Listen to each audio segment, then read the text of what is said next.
The immediate concerns of the storyline in Destiny 2 are obvious. We have a trapped Hive Witch in the Dreaming City we would very much like dead, but we know that isn't happening, and instead she will grab the light, give it to her hive, and will take the fight to that brood in her throne world 6 months from now in Destiny 2's new expansion, The Witch Queen. Destiny 2 has been building up Savathun as an antagonist for years. Pretty much the entire lifespan of the game, and at the very least, since D2 launched with strikes like Savathun's song, indicating the Hive was calling her to us. This past year has been entirely Savathun-focused, and so will the next expansion. And yet, no, Savathun is not the big bad of the entire Destiny franchise. I'm not even sure she'll remain a villain after the expansion, given that we both appear to have a common enemy. Something else is out there. Something we have seen whispered about, but for the first time, Destiny 2 is starting to talk about openly.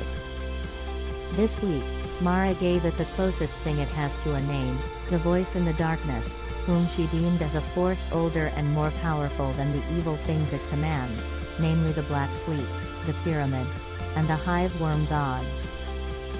Before this, we heard that it was also the same something that has tasked Xivu Arath with hunting down Savathun.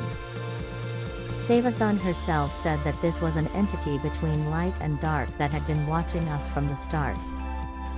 We know that right now, it's in control of the Taken, Scorn and large chunks of the Hive. Before this, with the Black Fleet unleashing the Vex on us, it has some measure of influence over them too.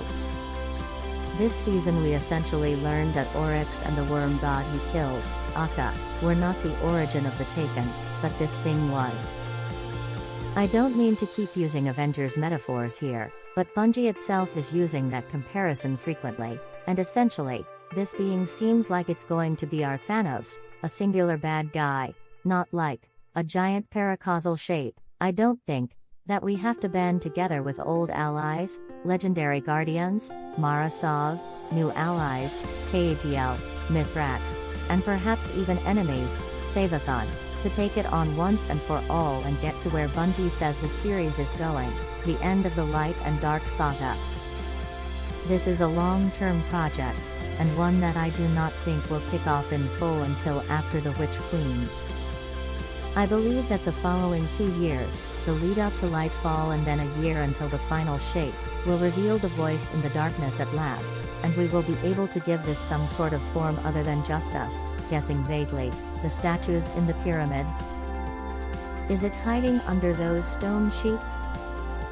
But pay attention, this is being built right before our eyes, albeit quietly, in bits of dialogue here and there,